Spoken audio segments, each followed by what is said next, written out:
supervisor de Tiltop, supervisor de obras de concreto, supervisor en pavimentos de concreto, y ha reconocido algunos premios, ha sido reconocido en algunos premios. En el 2007 recibió el premio como ingeniero civil del año por el Colegio de Ingenieros Civiles de Ciudad Juárez. Recibió el premio Raimundo Rivera Villarreal por la Universidad Autónoma de Nuevo León. Recibió la categoría de Fellow en American Concrete Institute en el 2016. Recibió el Premio Internacional de Certificación por el ACI en el 2018. Y en el 2020 lo confieren a la categoría de miembro honorario por parte del American Concrete Institute. Así, de una manera resumida, en vivo y a todo color, aquí a mi mano izquierda tenemos al ingeniero Genaro Salinas, al cual pues les pido recibamos con un cordial aplauso. Venga, buen aplauso.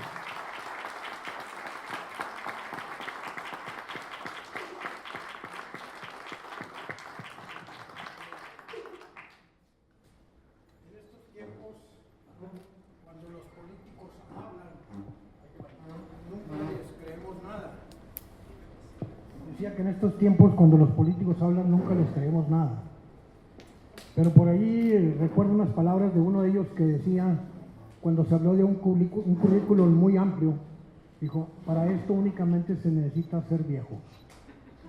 Y efectivamente, ¿verdad? Eso es. Más o menos el concreto me lleva el doble de la edad que yo tengo, así es que lo conocí de muy joven y pues he seguido practicándolo. Una frase muy importante que conocí de quien considero la segunda mente más brillante de la humanidad. La primera, un ingeniero, Leonardo da Vinci. La segunda, otro ingeniero, Albert Einstein. Dice: para ser sabio se necesita 1% de talento y 99% de trabajo. Se me ocurrió que para esta plática pudiéramos hablar de lo que más recientemente estamos considerando dentro de la ingeniería, dentro de la construcción, de las cosas que hemos hecho importantes para toda la humanidad, y es acerca de la huella de carbono. Aquí viene también nuestro lema muy mexicano de que chango viejo no aprende maroma nueva, ¿verdad? Todo es posible. No van a descubrir el hilo negro. Puede que aprendan algo, pero lo más interesante que yo puedo lograr es que ustedes lleguen a pensar en cómo hacer mejores cosas. Si yo logro cumplir este deseo de que ustedes aprendan algo, sería más que suficiente, porque entonces la plática no se quedaría en lo que vamos a ver el día de hoy, trascendería. Y recuerden nada más que en este mundo todos estamos interconectados. Si hoy, no sé, ¿cuántos somos? 60, 70 gentes. Y si cada uno de ustedes busca otros 60 o 70, pues nos vamos a exponenciar en el sentido de los conocimientos que podamos tener. Cuando trabajé en el desarrollo profesional de los colegios en Ciudad Juárez, desarrollé un programa que se me hizo muy importante, y es que cada miembro de nuestra organización, por razones de su práctica profesional o por sus estudios, pudiera ser el experto en alguno de los campos de la ingeniería. Así teníamos estructuristas en metal, en concreto, en madera, teníamos gente dedicada al proyecto arquitectónico, en materiales de construcción, y al expresar cada uno de nosotros lo mejor que sabía en su ramo, pudiera comunicarnos a todos y elevarlos en general. Yo creo que cada uno tenemos algo que aportar. Y en ese sentido, pues espero que esta aportación les pudiera, si no servir, cuando menos inquietar en que podemos llegar a hacer cosas, ¿no? ¿Cuál es el meollo del problema? Los ingenieros somos buenos para eso. No nos andamos con rodeos, vamos al grano. En este caso, la Organización de las Naciones Unidas fijó unos parámetros importantes para los años 2030 y 2050. Y dentro de esos parámetros hay alguna información importante porque tenemos que ver la huella de carbono en la cuestión de la construcción. El dióxido de carbono está permanentemente en nuestras vidas, pero en el caso de la construcción hay una generación importante que abarca el 8% de esa cantidad que tenemos en el mundo y queremos limitarla dentro de este programa. Para ello podemos hablar de 2.500 millones de metros cuadrados de construcción para el año 2050. O sea, si ustedes sumaran los metros cuadrados de construcción que tenemos actualmente, los vamos a dobletear en un tiempo récord para la humanidad. Si la construcción influye en esto de la huella de carbono, pues va a ser muy importante conocer precisamente estos desarrollos que nosotros vamos a tener. El diseñar edificios resilientes. Una de las cosas importantes es, en alguna ocasión le vi a un pariente muy cercano, el doctor Salinas, que antes de que empezara este siglo decía qué importante era el mantenimiento de las construcciones. Que antes de que empezara este milenio, o empezando este milenio, el 90% de las construcciones ya estarían realizadas. Tendríamos el 10% anualmente que hacer, pero tendríamos que buscar el mantenimiento y conservación de lo que ya teníamos. Eso es lo que también ha hecho que la ingeniería civil se vuelva a otro detalle muy importante, que es la durabilidad, ¿no? Nada ganamos con hacer la obra más excelsa en un determinado momento y que nos va a durar un poco de tiempo. Cuando yo estudiaba, me decían que calculábamos los concretos para que duraran 30 años. ¿No? Y ahorita no estamos hablando de menos de 50 o 60. Y una de las ventajas de ser un ingeniero viejo es haber demolido obras cuyo concreto yo había hecho y saber qué es lo que había pasado. ¿No? Porque de ahí es donde aprende uno también.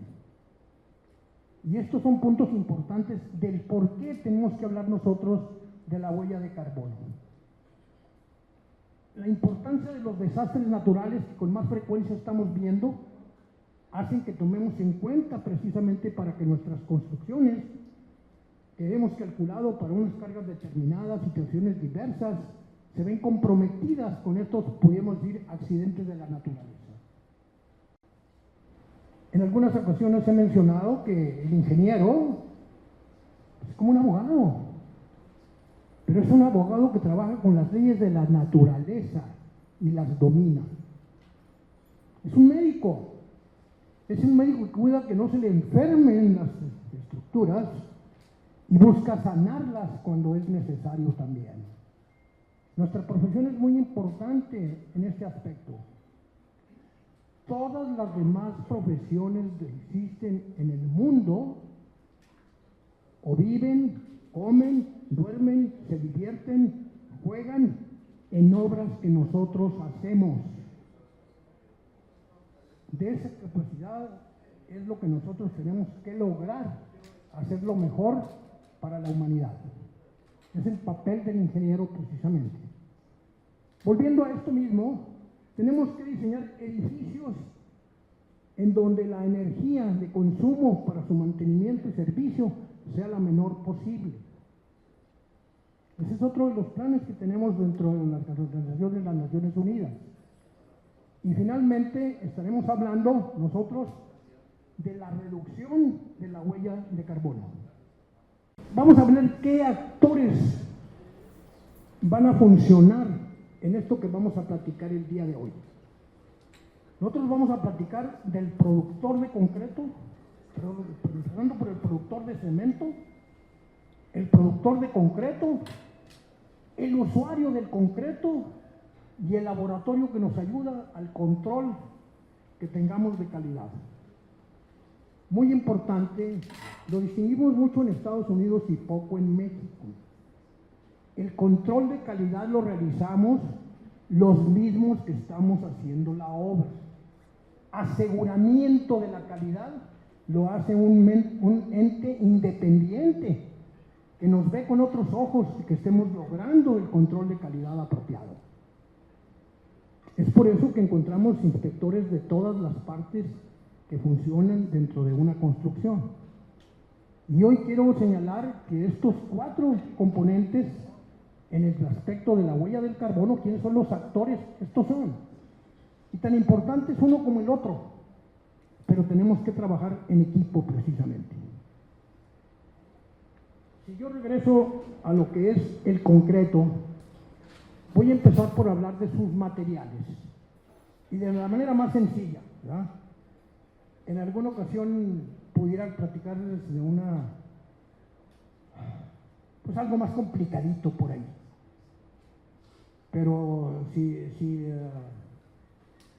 podemos hacerlo virtualmente, o el 5 de agosto o el 10 de agosto pudiera comunicarnos con el colegio a través de Zoom.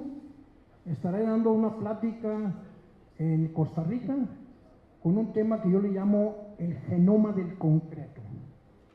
O sea, verdaderamente cómo conocemos nosotros los componentes del concreto, cómo actúan cada uno de ellos, cómo los podemos modificar. Vivimos en la época de la ingeniería genética y el concreto no puede quedar ajeno a esto. Para los que no son ingenieros, esto es el concreto. Para nosotros debe ser algo más. Pero lo puse con letras mayúsculas el cemento, ¿por qué? Porque en nuestro medio la fabricación del cemento es el que produce el 8% del dióxido de carbono a nivel mundial. Y lo que se busca es precisamente su reducción.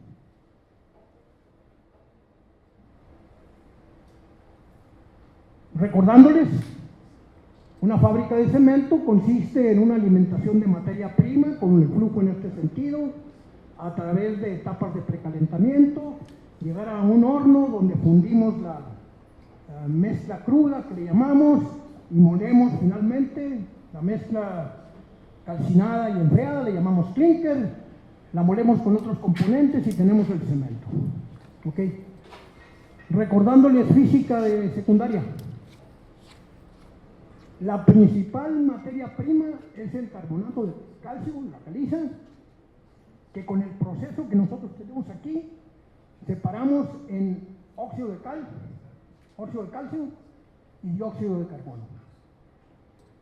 Ahorita en la comida les preguntaba y les dije que les iba a hacer preguntas. ¿Cuáles son los pesos atómicos del calcio, del carbono y del oxígeno? ¿Carbono cuánto? ¿Y oxígeno? 16. 8 son los últimos electrones de la última órbita, pero es 16. ¿Y el calcio? Lo agarran de tarea.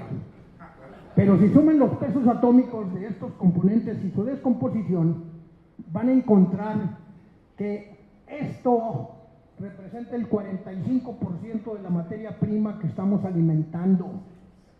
El otro 55% se va a convertir en cemento, y por eso decimos que por cada tonelada de cemento vamos a producir una tonelada de dióxido de carbono. De ese tamaño lo que se está generando. ¿Qué sucede en este procedimiento que tratamos nosotros de buscar la reducción? ¿Qué es lo que podemos nosotros interpretar del proceso de producción del cemento y del concreto que nos lleve a buscar esta reducción? Y en el caso principalmente, debido a esta situación, ¿por qué seguimos prefiriendo usar el concreto? Si producirlo nos produce tanta contaminación, ¿por qué seguimos tercos y aferrados en que vamos a hacer las cosas de concreto?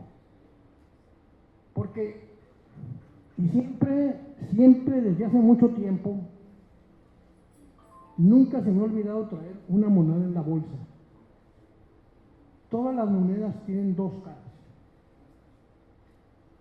siempre valen lo mismo, pero hay dos maneras de ver las cosas. Posiblemente esta cualidad o falta de cualidad tan importante del uso del concreto nos lleva a considerar cuáles son las ventajas de poderlo utilizar. Y luego mencionamos que el concreto, después del agua, es lo que más se utiliza en el mundo. ¿Y cuáles son los mejores materiales para que actúan como una masa térmica en el planeta? El agua y el concreto. O sea, la masa térmica del concreto es tan importante como la masa térmica del agua. Hablamos de que es aislante, hablamos que es térmico, porque su masa no cambia de temperatura tan fácilmente. Y eso es lo que nos hace que funcione como tal. Igual sucede con el concreto. ¿Qué otras buenas propiedades pudiera tener el concreto? Las 4 que tengo yo aquí listado pudieran ser las mínimas, pero ustedes pueden encontrar otras más, ¿ya? Y sobre todo, lo último que estamos viendo, durabilidad. La parte que se menciona también en los últimos tiempos, la resiliencia.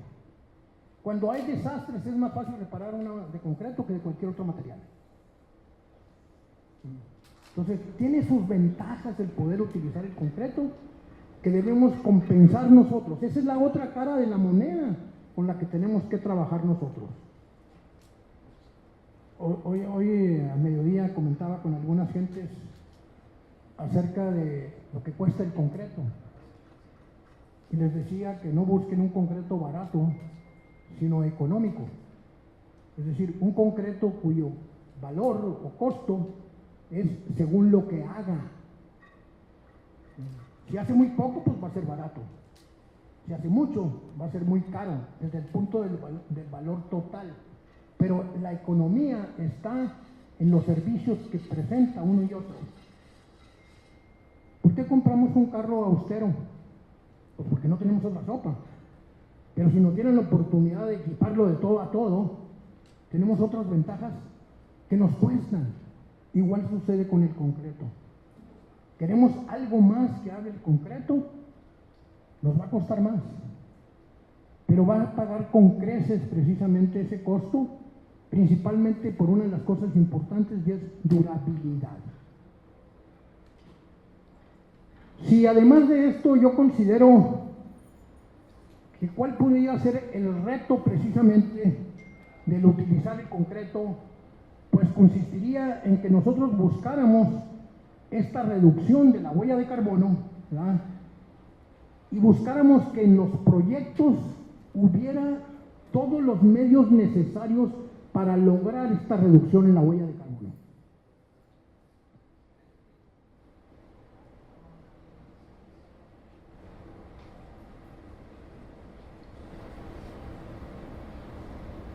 Bien, ¿qué es lo que estamos haciendo en la actualidad a nivel mundial en la industria del cemento? Estamos cambiando a lo que llamamos un cemento 1L. Un cemento con propiedades iguales del cemento tipo 1 de la norma STMC 150 o un CPO de la norma mexicana 414 a un cemento CPC. En México no le hemos puesto todavía el nombre de 1L, pero ya está sucediendo en otras partes del mundo. Empezó por Europa y ahorita en Estados Unidos tenemos plantas completas que ya han cambiado únicamente a esta producción de cemento. Para nosotros sería un cemento CPC. El reto está en que ese cemento CPC lo hagamos de la calidad suficiente para que al emplear nuestro concreto tengamos las mismas o mejores propiedades en el concreto y que precisamente no nos cueste tanto, que sea económico en su momento. ¿Qué es lo que nosotros tendríamos que hacer para este cambio en la industria del cemento? y hoy lo comentaba. 1L significa, la L viene de limestone o caliza, y nuestro cemento CPC, de acuerdo con la norma mexicana, permite que se mezcle con caliza. Pero ahora lo vamos a mezclar con una cantidad mayor de caliza. ¿Qué efecto tiene en el comportamiento del cemento y del concreto utilizar mayor cantidad de caliza? Entre otras cosas, requiere de más agua, cosa que afecta a la resistencia, ¿verdad? Y retrasa más el fraguado, cosa que nos afecta en nuestros procesos de construcción. Y entonces, ¿qué es lo que voy a hacer yo? Si lo que quiero es incrementar la caliza, que voy a poner por ahí. Voy a corregir la materia prima. Esto es lo que se está haciendo a nivel mundial. El productor de cemento está corrigiendo su materia prima que entra a la calcinación. Seguramente pudieran acordarse, si alguna vez lo vieron, que un análisis químico del cemento, cámbiate, un análisis químico del cemento de acuerdo con la norma mexicana de 1987, cambiada en el año 2000 y equivalente a STMC 150, lleva una serie de componentes químicos con los cuales, y por medio de formulaciones también perfectamente definidas, nosotros buscamos los componentes potenciales que van a contener ese cemento y sabemos qué sucede con cada uno de estos componentes potenciales. Cómo el silicato dicálcico y tricálcico nos ayudan en cuestiones de la resistencia a edades tempranas y edades tardías. ¿Y qué significa tener nosotros un alto contenido de aluminio por ahí? El aluminato tricálcico es clave para durabilidad del concreto, sobre todo cuando tenemos ataques químicos o resistencia a sulfatos.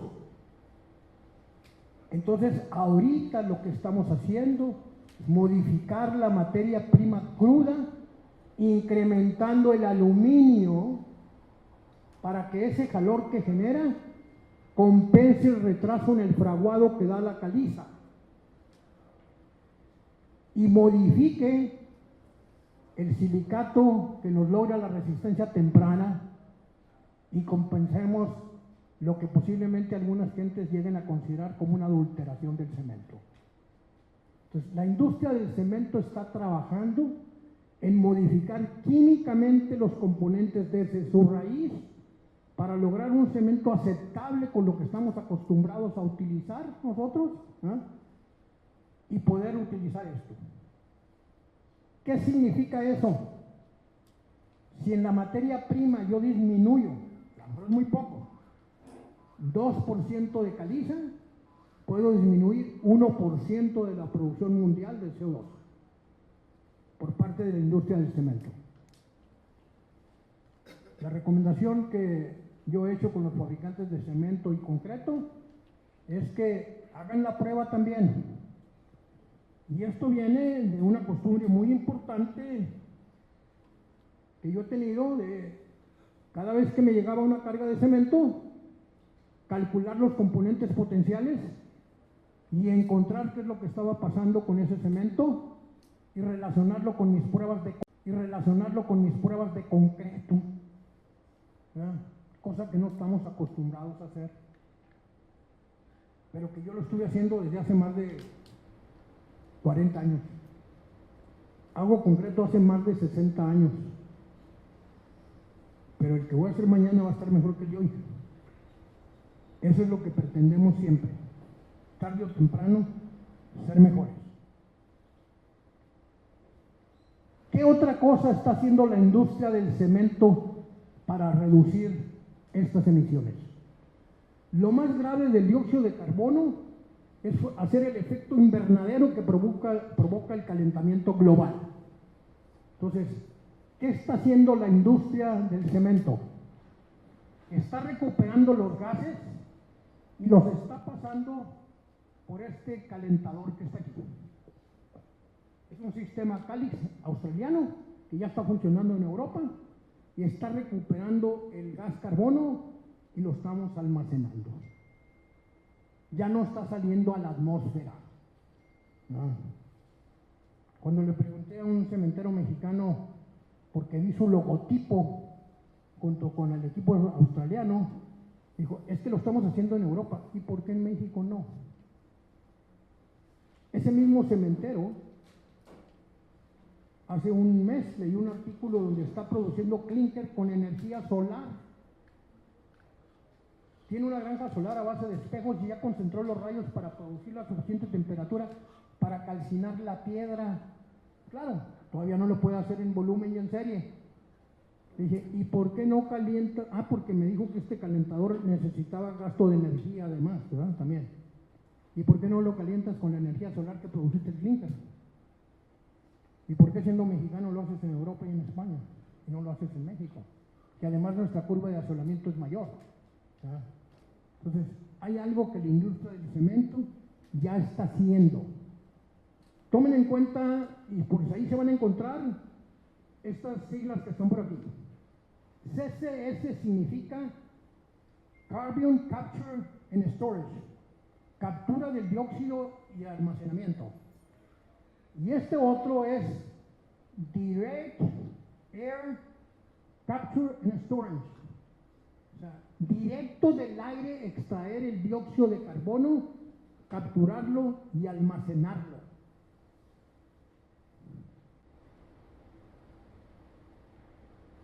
Esto ya existe en el mundo. Estamos haciendo pasar corrientes de aire por un filtro que estamos limpiando con agua y la estamos llegando a efectos de invernadero en agricultura. Existen ya consorcios mutuos entre industria del cemento y gente que se dedica a la agricultura precisamente para el empleo de este dióxido de carbono en la agricultura. Esto no lo está haciendo la industria del cemento. Ahorita la Universidad de Illinois, ¿sí?, acaba de recibir $3 millones para investigar estas funciones precisamente. Pero ya se está haciendo.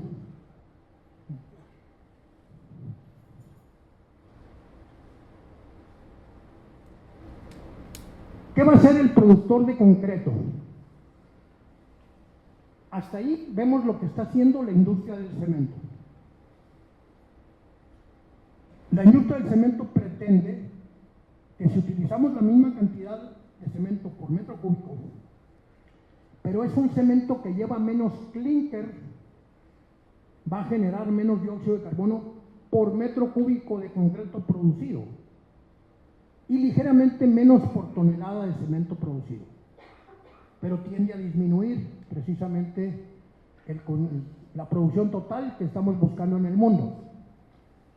En cambio, el productor de concreto, ¿qué es lo que puede hacer precisamente? Tiene que buscar la eficiencia en su diseño de mezclas. Por ahí a un cementero y premezclador mexicano en el centro de México le acepté un cemento CPC, porque yo se lo vetaba en el uso de... Algunas empresas me han concedido la confianza de que yo revise las mezclas que van a utilizar y si no las autorizo no les compran. Y no autorizaba ninguna mezcla para piso, sobre todo con un cemento CPC. Lo acabo de autorizar porque me mostraron el análisis clínico de una de las plantas donde ya me están haciendo la corrección con el clínker. Dije, te acepto el cemento, no te acepto el concreto, porque los otros componentes no me los has ajustado para que sea efectivo el uso del cemento nuevo que me estás proporcionando y que el concreto tenga las mismas propiedades aceptables, sobre todo la de durabilidad y en el caso muy particular de pisos, de desgaste a la abrasión.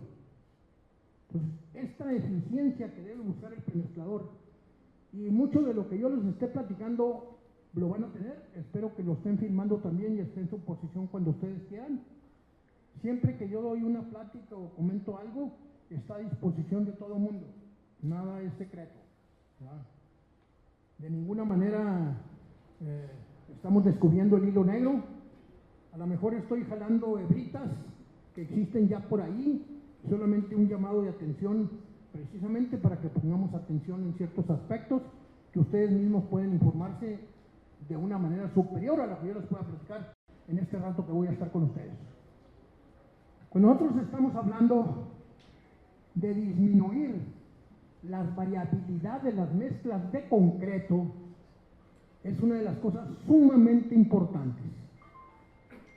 Para eso, y no es una cosa del otro mundo, tendremos que considerar sobre todo la variabilidad en los agregados y en el agua. No me refiero a que el agua sea buena o sea mala, sino la cantidad de agua que traen los agregados. Las correcciones que tenemos que hacer por absorción o por humedad lo vuelven muy importante, porque a veces corregimos ciertos pesos, pero no nos da el volumen de concreto.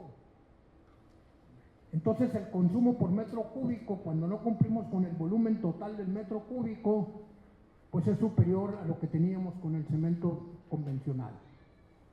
Y aquí hay referencias. Estudien ACI 214 acerca de la evaluación precisamente de estas situaciones. La producción de los agregados tiene que ver mucho con la granulometría. Los agregados inertes tienen un significado enorme en el concreto, aunque no sean activos, porque los huecos que nos dejen los vamos a tener que llenar con pasta para acabar pronto. Una falla en la granulometría nos lleva a un mayor consumo de pasta en el concreto. Consecuentemente, el contenido de cemento tenemos que incrementarlo. Desde la producción del agregado tenemos que revisar nosotros cómo disminuimos esta variabilidad. Nosotros tendremos que hablar del transporte y el almacenaje de los agregados, ¿verdad? Para los que alguna vez estuvieron en un curso que aquí de inspectores de obra, ACI 304 les dice cómo manejar y transportar los agregados. A lo mejor lo aprendieron, pero ya se les olvidó, o las plantas de concreto no lo hacen. No es por capricho que se tengan que mover de cierta manera o almacenar de cierta manera, porque si en la producción lo hacemos la producción de tal manera que logramos las granulometrías apropiadas, las podemos echar a perder con el transporte y el almacenaje dentro de la planta. Las grandes pilas que usábamos antes en las plantas de concreto se han convertido ahora en cajones o en surcos, de tal manera que el trascabo que alimenta la planta esté agarrando lo más parejo siempre las gravas y las arenas. Entonces, ahí hay que checar también qué es lo que está pasando, entre otras cosas. ¿Qué más puede estar haciendo el productor? Lo del agua me refería a la absorción o humedad que traigan los agregados. El uso de cementantes suplementarios. ¿Qué novedad es esto? No es. Hace años que existe. ¿Por qué no los estamos utilizando?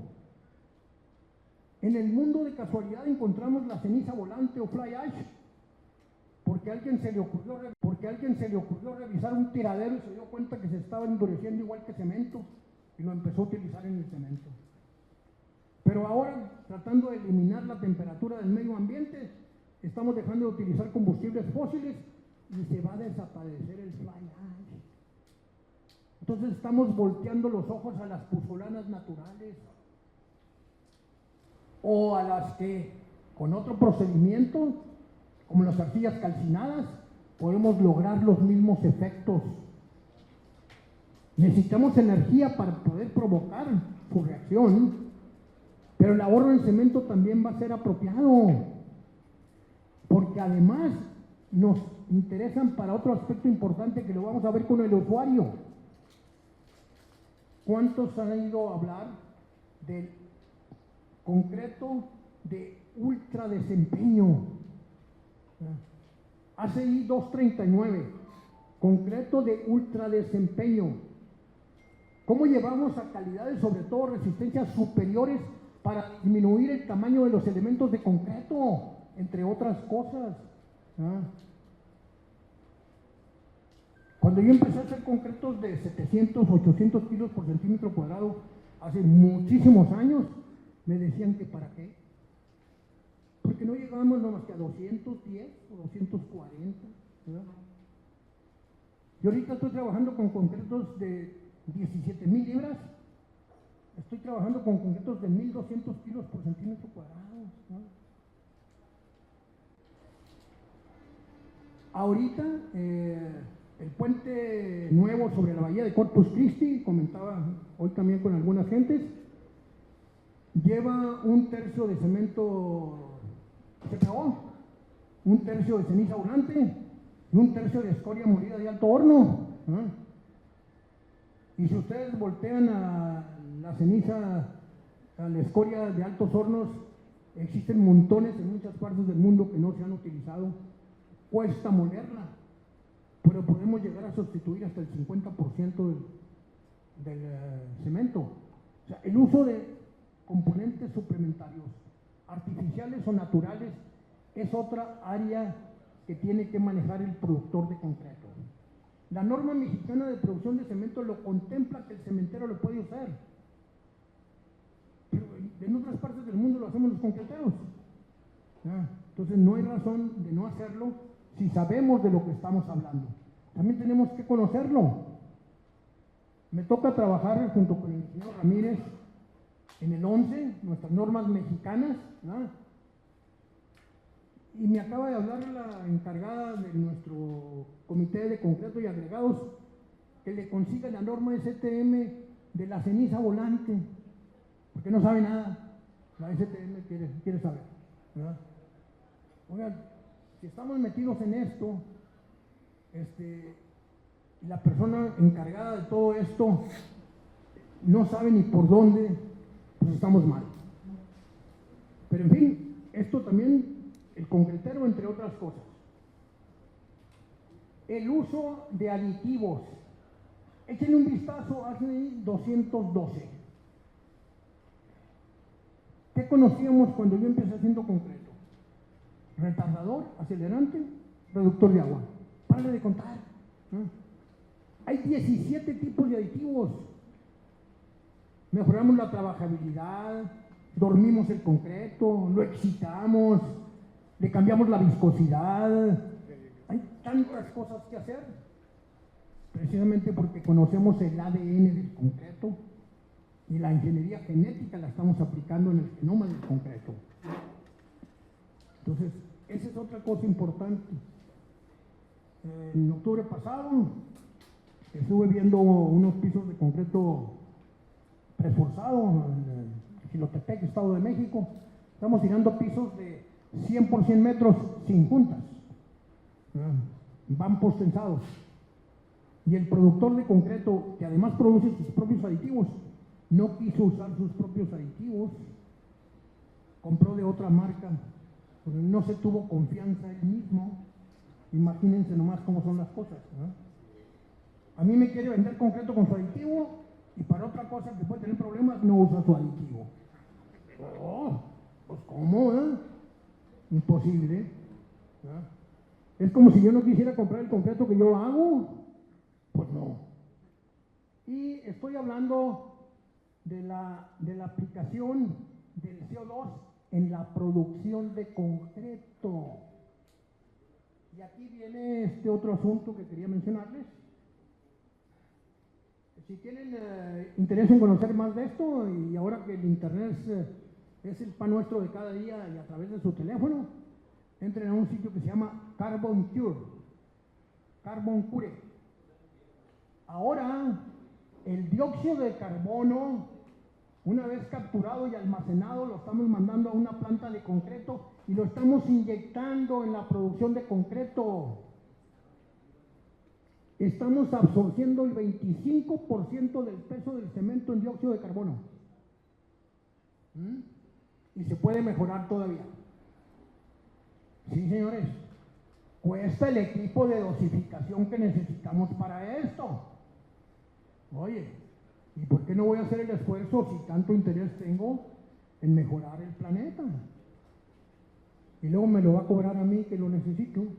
Pues ahí la hace, ¿no? Es otra manera de hacer las cosas también. Que no existe un solo metro cúbico de concreto igual a otro en todo lo que se ha hecho en la historia de la humanidad. El número de piedras, el tamaño, la forma, nunca hay dos concretos iguales. Por eso el control del concreto es estadístico. Tenemos que basarnos en rangos precisamente. Pero estos rangos son los que tenemos que disminuir nosotros en la producción de concreto. Y lo más común, pues es que nosotros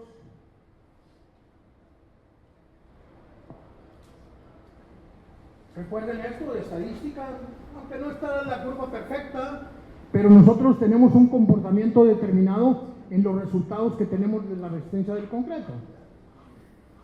Si yo diseñara el concreto de acuerdo con esta gráfica primera, y el pico este, que es el promedio, fuera el concreto que yo necesito, tendría el 50% de resultados más abajo y 50% de resultados más arriba. Sin importar que el 67% estaría en la primera desviación. Entonces, ¿qué hacemos en el diseño de mezclas? Sobredosificamos. Y nos vamos con el mismo comportamiento de nuestra producción, pero nos corremos a un promedio más alto para que nunca haya menos del 10% de los cilindros por abajo de la resistencia que andamos buscando. Y hasta ahí lo hemos hecho. Algunos, no todos, ¿verdad? Pero ¿cuántos de ustedes han evaluado al productor de concreto? ¿Cuántos de ustedes reciben de algún laboratorio los resultados del promedio de 2 cilindros, pero que les ponen también a cómo se rompió cada uno de los cilindros? Con la diferencia de resultados de la misma prueba entre 2 cilindros, yo establezco qué tan eficiente es la producción de la gente que tengo aquí del concretero. ¿Cómo me cambia la desviación estándar precisamente porque no logro el número de resultados apropiado para ese promedio? ¿Cuántos de ustedes calculan el coeficiente de variación de su productor de concreto que les está abasteciendo y le piden que lo mejore? Si nosotros no somos capaces de evaluar algo, no vamos a poderlo cambiar. A lo mejor está bien, pero vamos a comprobarlo, ¿no? También. Tenemos que ayudarnos mutuamente. Entonces, hay algo más que hacer precisamente en evaluar esos resultados, porque no es lo mismo. Por ejemplo, me remito, por ejemplo, a ACI, donde habla de que cuando por primera vez vamos a hacer una mezcla de concreto superior a 5,000 libras por pulgada cuadrada, o sea, estamos hablando arriba de 350 kilos por centímetro cuadrado, yo tengo que diseñar, si es la primera vez que lo hago, y si no conozco los componentes, por primera vez los voy a utilizar, tengo que diseñar 10% más arriba, más 700 libras más. O sea, un concreto que yo necesito para 5,000, según mis cálculos, voy a diseñar para 6,200 libras. O sea, para 1,200 libras extras. ¿Cuántos son 1,200 libras extras? 85 kilos por centímetro cuadrado extras. Si piden ustedes un concreto de 250 kilos y se los diseñan para 300 y tantos, ¿qué es lo que está pasando? Nunca van a tener, muy difícil, un resultado por abajo de lo que ustedes pidieron. Pero recuerden la parte de poco o mucho conocimiento que tengan en funciones estructurales del concreto reforzado. La ventaja de utilizar el concreto reforzado es la compatibilidad de deformaciones entre el acero y el concreto. y el acero tiene unas deformaciones fijas de acuerdo con su calidad, mientras que el concreto cambia según la resistencia a la compresión. Entonces, si yo mantengo un acero de poca calidad, no puedo subirme a un concreto de alta resistencia porque no va a haber compatibilidad de deformaciones y voy a tener fallas estructurales. Por ahí hay otras cosas más. El año antepasado, en una obra de una cervecería en Ciudad Obregón, me habla el contratista porque le piden que demuela unos pisos que está haciendo, en los que está colocando un endurecedor metálico y se presentan delaminaciones y quieren que los demuela y que los haga de nuevo. Pedí la información acerca del concreto. Habían pedido concreto de 300 kilos.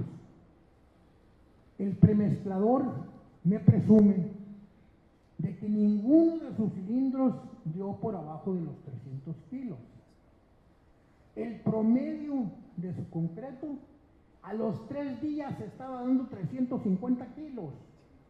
Estaba dando 540 kilos por centímetro cuadrado a 28 días.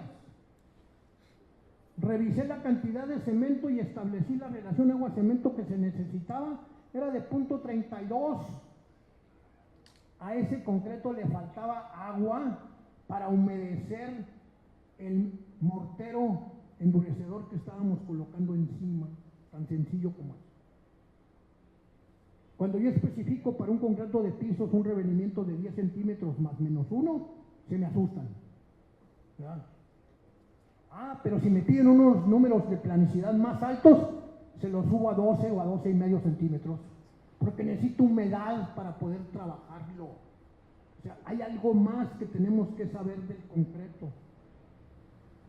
Un premezclador americano me decía, ¿para qué me bajas tanto la relación agua-cemento? No hay dispersión del aditivo. Yo necesito un mínimo de 33 galones de agua por yarda, 165 litros de agua por metro cúbico, nunca menos, porque si no, no se dispersa el aditivo también. Hay otras cosas más que tenemos que ver en ese sentido.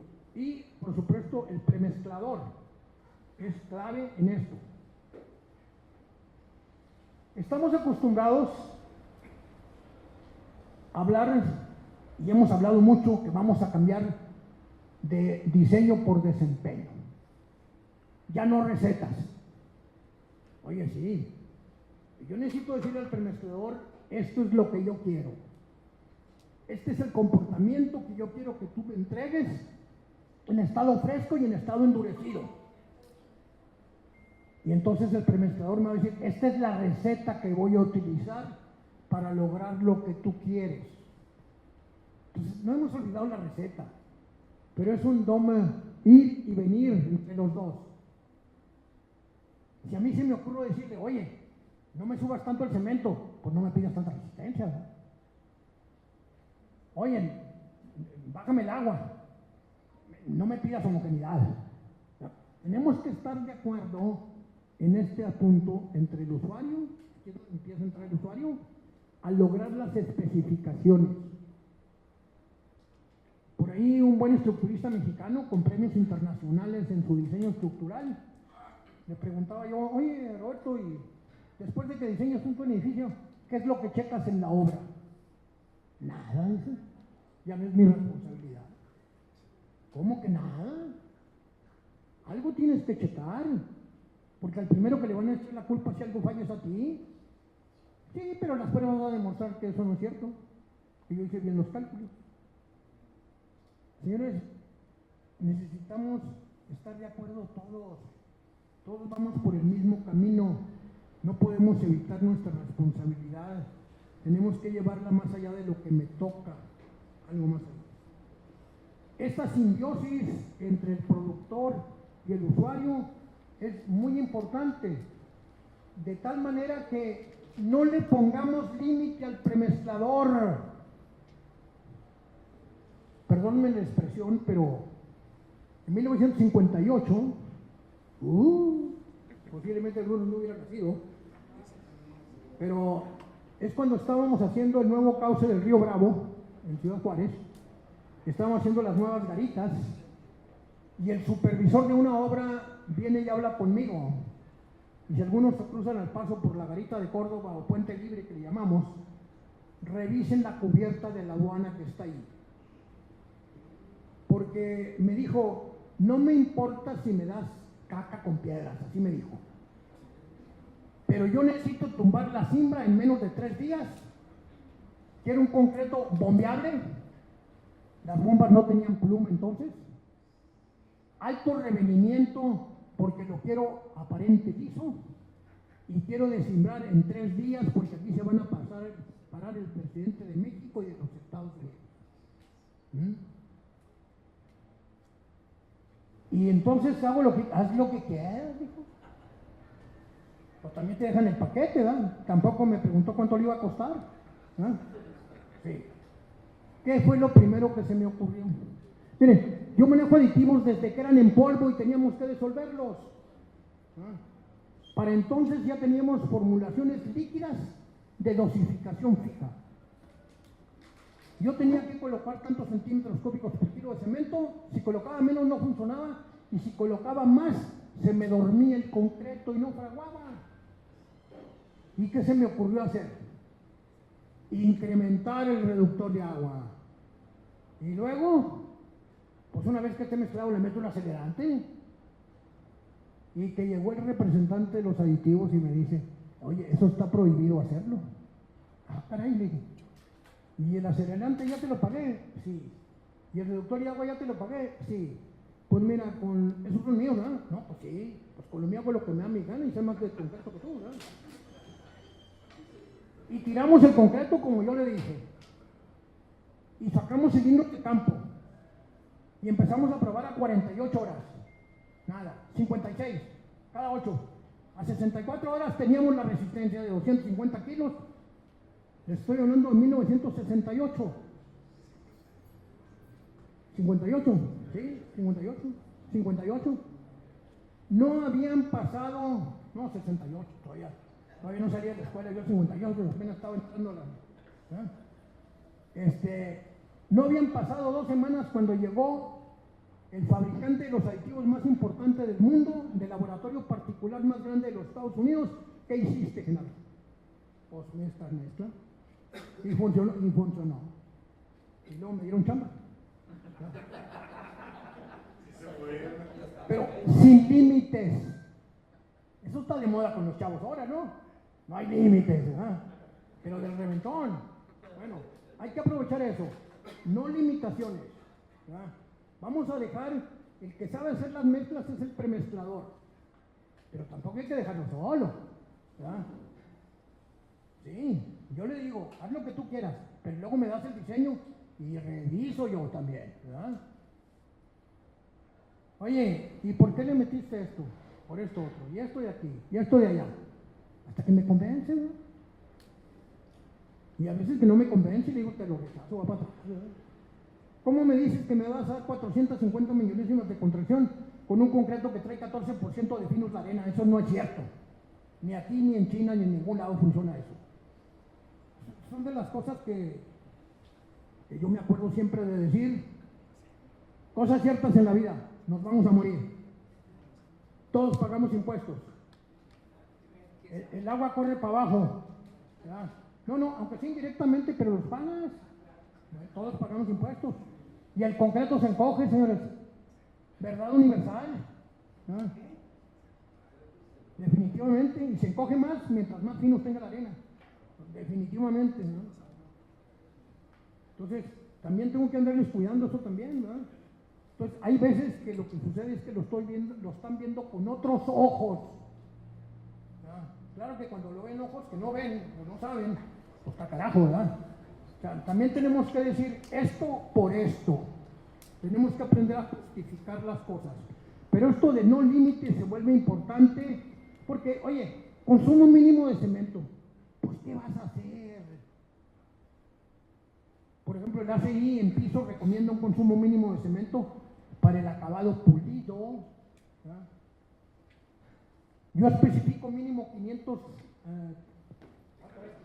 500 kilos de finos en un concreto autocompactable. Si no, no se soporta ni con la viscosidad el agregado grueso, ¿no? También.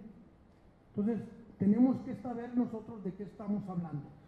Productor de concreto. Afortunadamente he sido productor de cemento, he sido productor de concreto y he sido usuario también. Entonces, esto es lo que yo propongo, que trabajemos con esto y que haya un ajuste de las tolerancias. Ay, mira nomás qué pleito nos aventamos el ingeniero Ramírez y yo en el 11. ¿Cómo demonios me dices que me vas a surtir un concreto con tolerancia en el revenimiento de más o menos 3,5 centímetros? Me va a llegar un camión de 13,5 y el otro me va a llegar de 6,5 centímetros. ¿Estás loco? Se van a atorar las máquinas pulidoras. No voy a dar la planicidad. O sea, hay otras cosas más, ¿verdad? También. No, es que no podemos dar más. Es que la tolerancia en la medida, según la ley de metodología, es que apenas es esa. Sí, porque el revenimiento en México está mal tomado. ¿Cómo lo van a sacar en el primer escupitajo del camión si el camión revolvedor no es un revolvedor perfecto? Son mezclas gruesas al principio y finas al final. Hay que sacarlo de la sección media del camión. Pero convénzalos. Pero si a ustedes les interesa, está para consulta pública y lo pueden decir. Oigan, hay esto. Tenemos que hacer estos ajustes precisamente en nuestras normas también. Hay veces que estamos discutiendo esto y decimos, es que ACTM dice, aquí somos mexicanos, no usamos ACTM. Y luego estamos tratando otro tema y dicen, ¿y qué dice ACTM? Pues quién los entiende, ¿verdad? Sí, eso tenemos que ver nosotros. ¿Qué va a pasar precisamente con la producción y con el transporte? En Estados Unidos yo venía platicando con Raúl, a ver si podemos establecer nosotros una certificación de plantas de concreto. ¿Qué es lo que podemos revisar en la planta de concreto? Antes, cuando las normas eran de Secofi, checábamos las básculas de perdida. Yo no sé si lo estarán haciendo ahorita. Los sensores de humedad, que es una de las cosas importantes para las variaciones, ¿qué se está haciendo? O sea, hay cosas que hay que checar en una planta dosificadora. ¿Es una revolvedora central o van a cargar camiones? ¿Y cómo están las aspas de los camiones? General Motors, San Luis Potosí. Oye, Genaro, mira nomás. Aquí rayamos el pavimento y aquí entra mucho el peine y allá no entra. A ver las aspas del camión. Ah, están todas sucias. Homogeneidad en la producción. O sea, ¿cuántos de ustedes piden que el camión revolvedor traiga un certificado de homogeneidad? Y para ese certificado de homogeneidad lo tiene que hacer un laboratorio independiente que sepa hacer las 3 pruebas que menos que se necesitan para eso, ¿verdad? Pero ese ya es tema de otro día. Pero vamos pidiendo eso también, señores. Vamos viéndolo también, ¿verdad? Ok. Estamos hablando de la producción, por ejemplo, revolvedor central.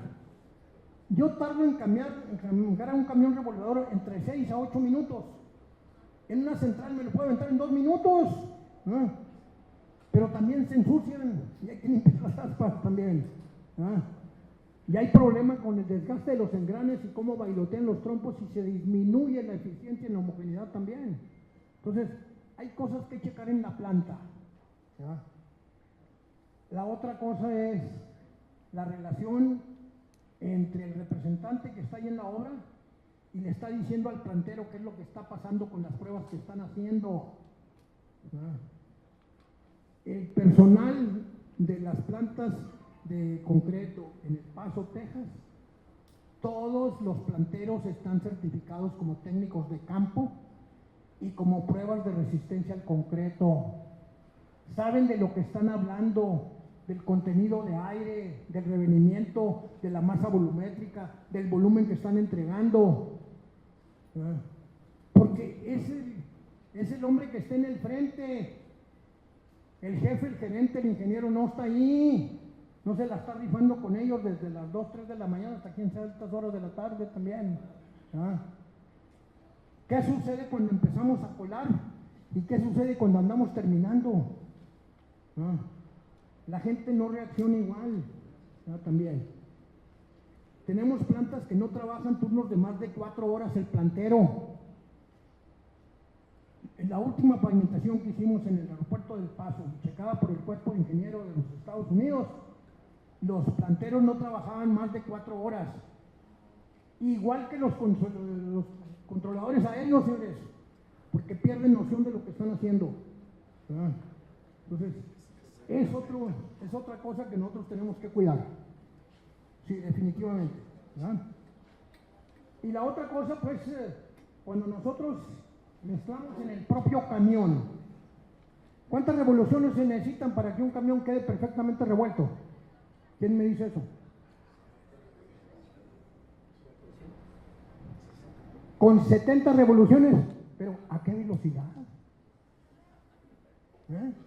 Tiene que ser arriba de 12 hasta 16 revoluciones por minuto.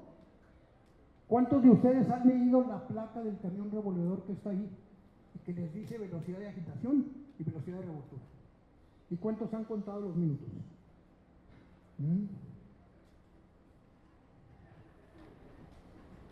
Abusados. ¿Y cuántas veces le echan agua al camión en la hora?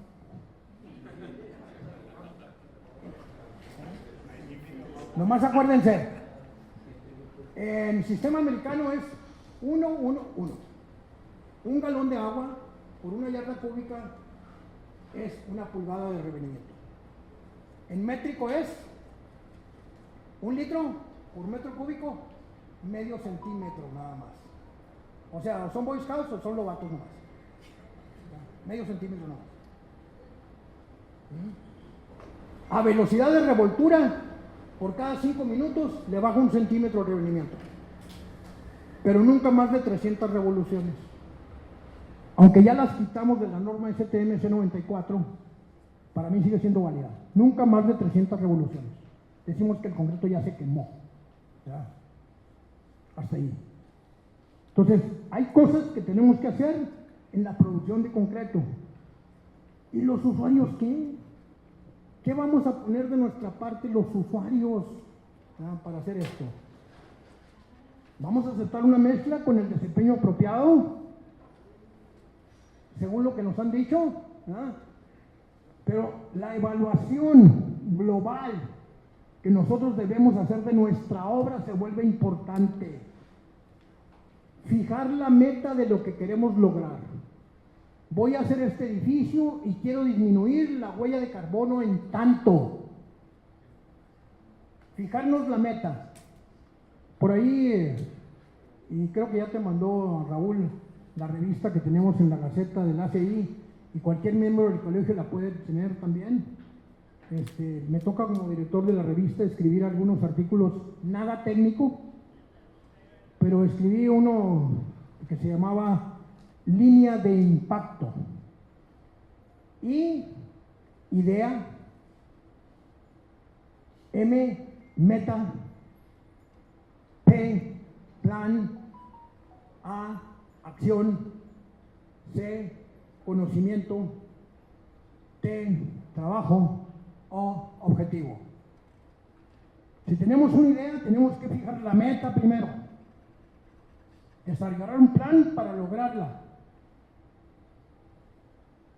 Con acciones basadas en los conocimientos que tenemos, trabajando para ello, para poder lograr el objetivo. Las ideas sin metas son buenos, son sueños guajiros. Las metas sin planes son irrealidades, no tiene caso seguir más adelante. Entonces, primera cosa, vamos fijando la meta de lo que el usuario quiere y puede lograr. Para eso, entre otras cosas, vamos tomando en cuenta lo que llamamos el potencial de calentamiento global. En inglés le llamamos Global Warming Potential. Aquí vamos a analizar la diferencia de consumo o de producción de dióxido de carbono entre un cemento CPC y un CPO. Yo puedo decir, por cada yarda de concreto que necesito tanto cemento de este, que tiene tanto dióxido de carbono, lo voy a cambiar por este otro. Calcular las yardas cúbicas que voy a tener de ese concreto y saber cuántas kilos o toneladas me voy a ahorrar de ese otro. Y poder fijarnos la meta de cuánto queremos, entre otras cosas. Habrá otras cosas que impacten esto, ¿verdad? Entre otras cosas, precisamente lo que hablo de cambiar de CPO a CPC. Pero, ¿qué opciones tenemos de sistemas estructurales? ¿Verdad? El presidente anterior de ACI, me es muy difícil pronunciar ese nombre medio ruso que tiene o polaco, pero Kari, un gran estructurista, decía que una de las fallas que tenemos es que no empatamos el sistema constructivo con el diseño estructural. Dijo, ¿para qué me mato la cabeza haciendo el diseño de un estacionamiento de automóviles si lo más apropiado que hemos descubierto es hacer este tipo de estructuras y ya existe la cimbra para eso? ¿Verdad? ¿Para qué invento yo tamaños de traves o de columnas en que la cimbra me va a costar más cara? ¿Verdad? Yo siempre les digo, cuando me presentan así unas dimensiones de elementos, oye, ¿y cuánta madera vas a desperdiciar en la cimbra? ¿Verdad? ¿Cómo podemos aprovechar lo que ya conocemos y sabemos también? ¿Qué me ha sucedido en obras? Que no cabe el acero en el elemento que diseñaron. No hay un empate entre esas dos cosas. El usuario tiene que verlo, tiene que ver el sistema constructivo. Proponemos que el contratista que pueda hacer un edificio esté desde el sistema, desde la planeación de lo que vayamos a hacer. ¿Verdad? ¿Quién deberá señalar el revenimiento en un concreto? Si lo que vamos a medir con él es la trabajabilidad, ¿quién es el que va a colocar el concreto dentro de la cimbra? El contratista. ¿Y de qué depende lo que pida? Además del contenido de acero, dimensiones y otras cosas, ¿con qué equipo cuenta para colocar y para vibrar? ¿Ah? Si va a estar picando con la cuchara o con un pedazo de barrote por ahí, pues le doy un concreto aguado, ¿verdad?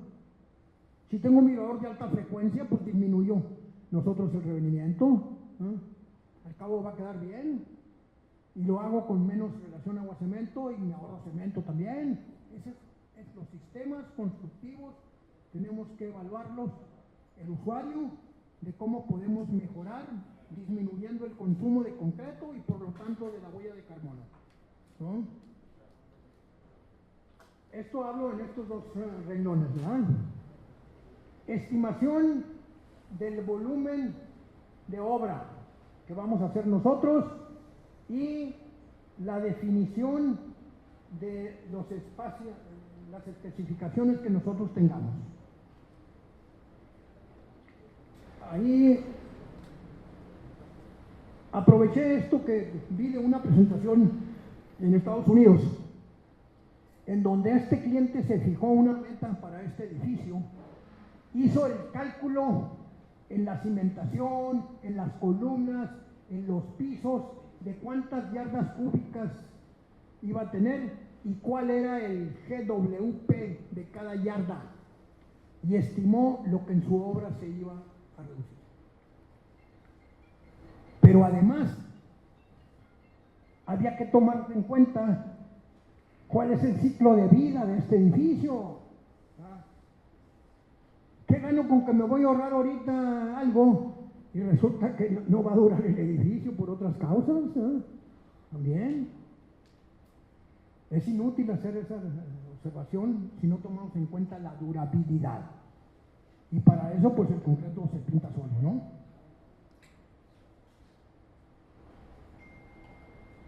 Ok. Este es el otro aspecto importante, aseguramiento del desempeño del personal. ¿Verdad? Mañana vamos a ver el curso para pisos de concreto. ¿Verdad? Yo les digo, por ejemplo, si este edificio todo es de concreto, paredes, techo, columnas, piso, todo. Lo único que se acaba y se desgasta es el piso. Tenemos que tomar en cuenta eso en la durabilidad. ¿Cuáles son las cargas que aquí aparecen? La instalación, que en su tiempo fue la más grande del mundo, de endurecedores de piso, fue un parque de diversiones. Disneylandia en California tenía los endurecedores de piso, el área más grande del mundo. Pero si ahí no hay cargas, ¿pero qué demonial de gente camina? Las cargas tienen que ver el valor y la frecuencia también. Vean ustedes en Las Vegas, donde hay gran tránsito en los casinos, en los hoteles, todos llevan endurecedor también. Precisamente porque eso, la frecuencia, se vuelve importante. Nosotros, entre otras cosas, en el caso de pisos, tenemos que asegurarnos que hagan un buen piso. ¿Y qué pasa con el que cimbra? ¿Y qué pasa con el que dobla y coloca el acero? Me pasó en una obra, no voy a mencionar muchos lugares y demás, pero imagínense una columna de más de 2,000 toneladas con una zapata de 6 por 6 metros y de 1,20 de peralte, atacada de acero, y un dado donde plantaban una columna metálica de 1,45 por 2,70, armado con varillas número 10 y con estribos por todos lados, en diagonal, vertical, derechos. Bueno, les digo, lo que hubiera salido más barata hacer la de acero, ¿no? Bueno, imagínense eso. Y me habla el contratista y me dice, oye, fíjate que las varillas del lado nos quedaron cortas, no llegan al nivel que debían llegar hasta donde íbamos a colar nosotros. ¿Las podemos traslapar? No. Los traslapes no deben pasar del 50% en una zona determinada, ¿verdad? ¿Cómo vas a Imagínense, columnas de número 10, cada 8 centímetros, todavía alrededor de un dado de ese tamaño. No, digo, no se puede hacer. ¿Qué vamos a hacer? Pues baja el colado, le digo. Baja el colado. Y luego, pues el grout entre el dado y la columna, pues metes más grout. Oye, pero eso es muy caro, me dijo. Ay, ¿qué tanto va a ser? Es que tengo 22 columnas iguales. Pues bájalo y alarga la columna metálica. Yo estaba pensando como ingeniero tratando de resolver el problema, ¿verdad? Pero pues me mata cuando llegamos a eso, ¿verdad? No estamos previniendo nosotros, nuestro personal, algo anda mal. Los planos de taller de la varilla.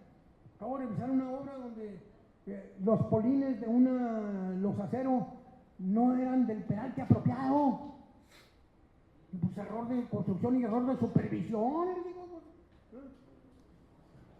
Pues sí. ¿Qué hacemos? Pues ¿a cómo tienen los polines? Pues que a 1,20 m, pues meten otros en medio, ponlo a 60. Y luego nos van a quedar muy sobrados. Sí, lo que le vas a meter de relleno para lo que se te asentó. Ahí está la carga, amigo. Vámonos, ¿verdad? A veces perdemos nociones de ingeniería, de aplicar el ingenio. Y a veces la solución no está enfrente, hay que voltear 180 grados.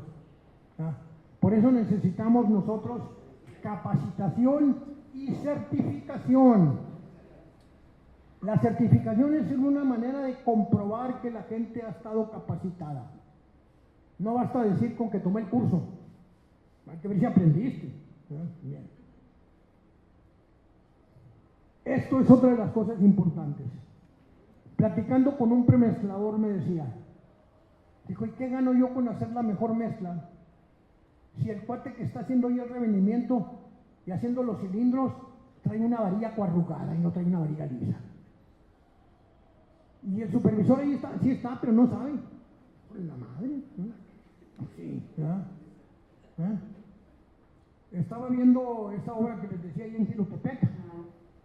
Están haciendo prismas para pruebas de compresión. ¿Y por qué no cilindros? Ingeniero, los prismas es lo apropiado. Elementos redondos en construcción son muy pocos, todos son cuadrados.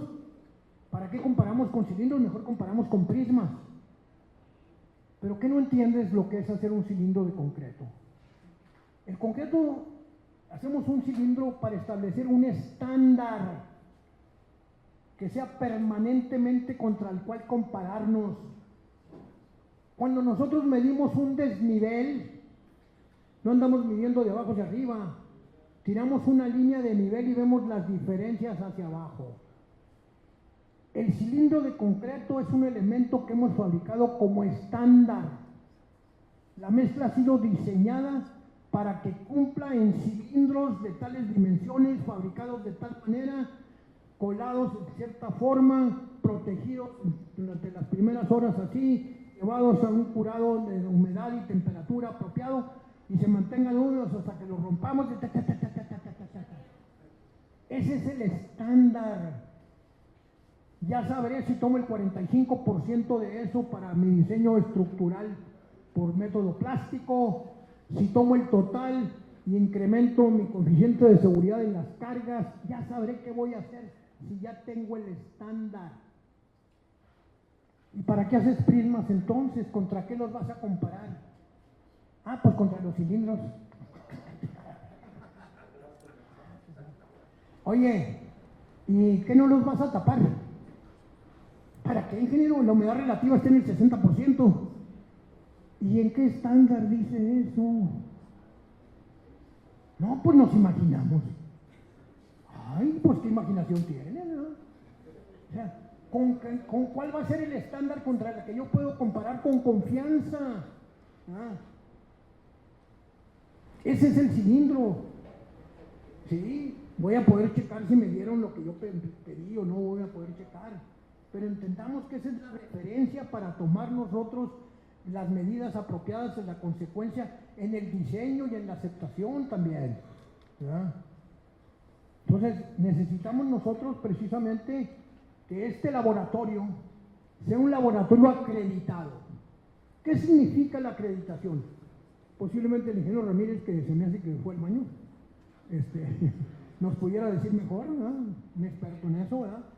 Pero estamos hablando, ASTM C94 habla de una entidad medidora y le da ciertas características especiales que debe tener para cumplir con un mínimo administrativo.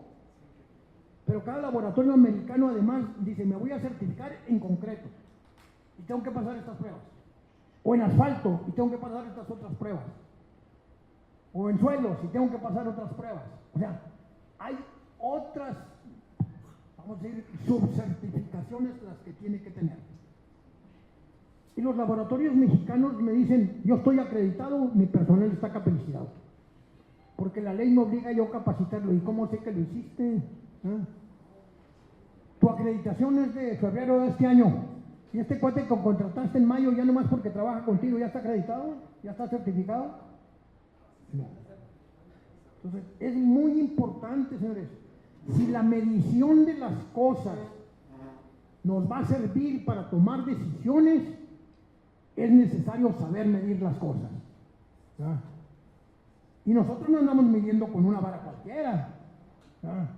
Tenemos medidas establecidas para longitud, para masa, para tiempo. Tenemos medidas establecidas. ¿Ya?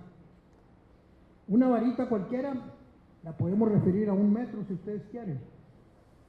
Pero tenemos que fijarnos cuál es el estándar y ver que estemos relacionando nuestros resultados con ese estándar. Entonces, la confianza que tengamos en el resultado de estas pruebas viene de que el laboratorio esté acreditado y el personal esté certificado. Y la otra cosa, que conozca las especificaciones. En esa misma obra de los prismas, me encontré que estaban sacando el revenimiento 2 laboratorios distintos. Uno de ellos se le fue de lado, porque la placa no estaba horizontal. Y el otro no remezcló, y a los días les dio bien el revelamiento. ¿Qué confianza puedo tener en esa prueba? El premezclador dice, pues me lo aceptaron, ya no es problema mío. No, el premezclador tiene que cuidar, porque si está mal y se lo aceptaron, hay una responsabilidad que tiene en ese sentido también. Entonces, necesitamos que conozcan las especificaciones perfectamente. Hay que discutirlas en una junta, a lo mejor de preconstrucción, deben estar por escrito, deben formar parte del contrato también. No hay nada que no supe, yo no sabía, no se vale eso. Entonces, el laboratorio forma una parte muy importante para poder que lo que nos diga nos permita al cemento, al concreto, al usuario, tomar las decisiones importantes. Y la inspección. También necesitamos personal calificado, certificado. Este es uno de los lugares donde hemos dado cursos de certificación de inspector.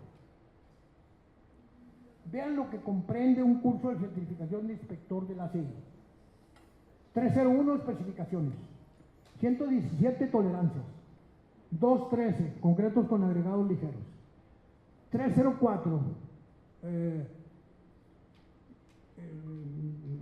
mezclado, transporte y colocación, 304.1 bombeo de concreto, 305 colados en clima caliente, 306 colados en clima frío, 347 cimbras, vamos a decir, ¿qué sigue de ahí?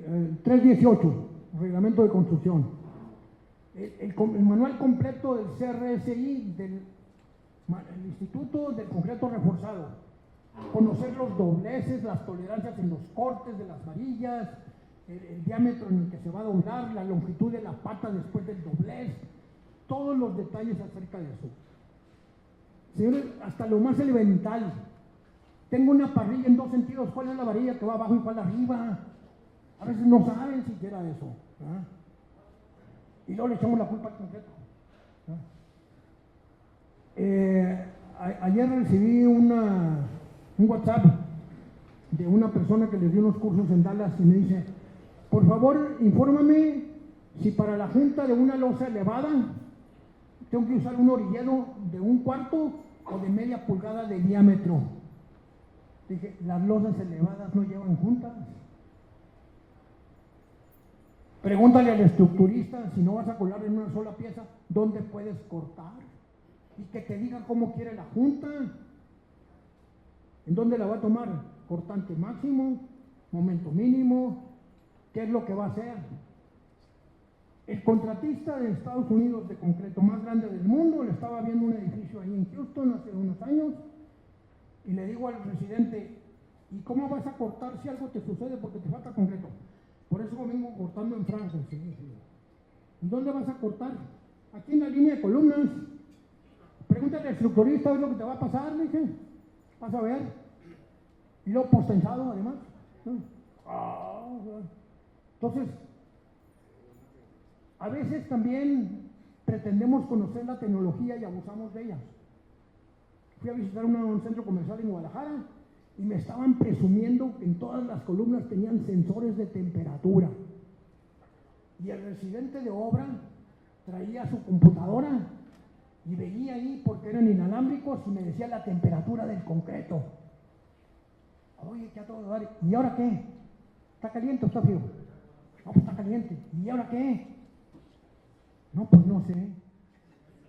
Pues que no sabes que hay que hacer una curva de calibración para conocer la madurez del concreto que está avanzada en la temperatura y en la edad en que lo colaste. Yo no sabía. ¿Cuánto se gastó en sensores? Para nada, también. O sea, tenemos que escuchar, pero también razonar, también. La otra cosa, señores, en la escuela no nos dan todo, definitivamente, y cada vez más poco, en todos lados. ¿Verdad? Ahorita yo veo a un estudiante universitario para que lleve todas las materias que yo llevé, necesita, además de maestría, posiblemente hasta doctorado, ¿verdad? Veo en algunas universidades americanas opcionales cursos de estructuras de concreto. No manches, ¿no? Cuando yo llevé un semestre de preesforzado y mi texto era en francés porque apenas se acababa de inventar el preesfuerzo, o un semestre de cascarones, o un semestre de concreto reforzado y cosas así por el estilo, ya no es lo mismo. Entonces, en las empresas necesitamos que realizar capacitación. Necesitamos estar al día, ¿verdad? Entonces, esa es la otra parte importante, ¿verdad? También. Esta parte del inspector, pues la gente luego también lo toma, como a veces el laboratorio, como un gasto. Es una inversión, señores. ¿Cuántos de ustedes no tienen seguro de automóvil? Ya muy poca gente, ¿verdad? Porque ya sabemos a lo que nos estamos arriesgando, ¿verdad? Seguros de casa, las financieras nos obligan a tenerlo, ¿verdad? Porque quieren garantizar su inversión. ¿Y qué dueño de un edificio no quiere garantizar su inversión? Eso es la inspección, es su seguro de que las cosas estén bien hechas, porque nadie va a conocer las especificaciones mejor que el inspector, ni se va a saber vigilarlas correctamente. Y todo esto está redundando en que la obra dure más, de manera que nuestra evaluación del calentamiento global potencial se reparta en más años también. Y eso significa disminución de la huella de carbono. La verdad es que si lo pensamos bien, todos los 4 actores tienen tanta importancia uno como el otro. Ninguno debe estar por arriba del otro. Tuve la oportunidad en un tiempo de conocer al economista número 1 del mundo, que se llamaba Peter Drucker. Peter Drucker, algunas veces discutimos de un par de viajes a China que hicimos algunos de ellos y conversábamos de lo que sucedía en China en su tiempo. Y Peter, que además era maestro en economía en universidades muy prestigiosas de Estados Unidos, decía: en la universidad hay 2 cosas que no te enseñan: ni a trabajar en equipo, ni a reconocer y desarrollar tus habilidades. Entonces, aquí lo primero que tenemos que hacer nosotros es reconocer el trabajo en equipo y desarrollar nuestras habilidades también, en beneficio uno del otro, ¿verdad? Y con esto, pues, les agradezco su atención. Si hay preguntas, esta es la frase con la que yo siempre termino. Si ustedes me preguntan algo que yo no sé, me harán saber lo que necesito aprender. A sus órdenes.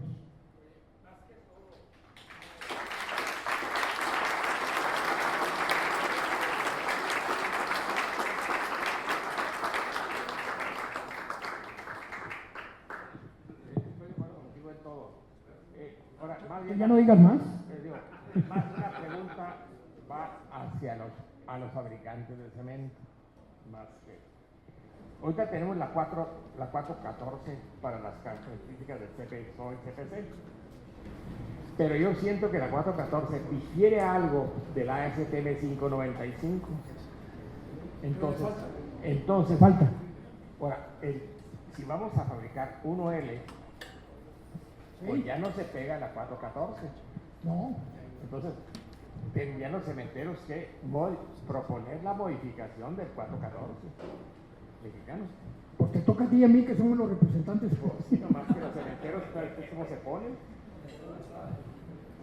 ¿Tú has visto la guerra con los cementeros? Muy buenas tardes, gracias a todos por acompañarnos. Ingeniero, a nombre de la familia GCC, hacemos entrega del presente obsequio, siendo Trazos en el Tiempo, el libro más reciente de la colección editorial GCC.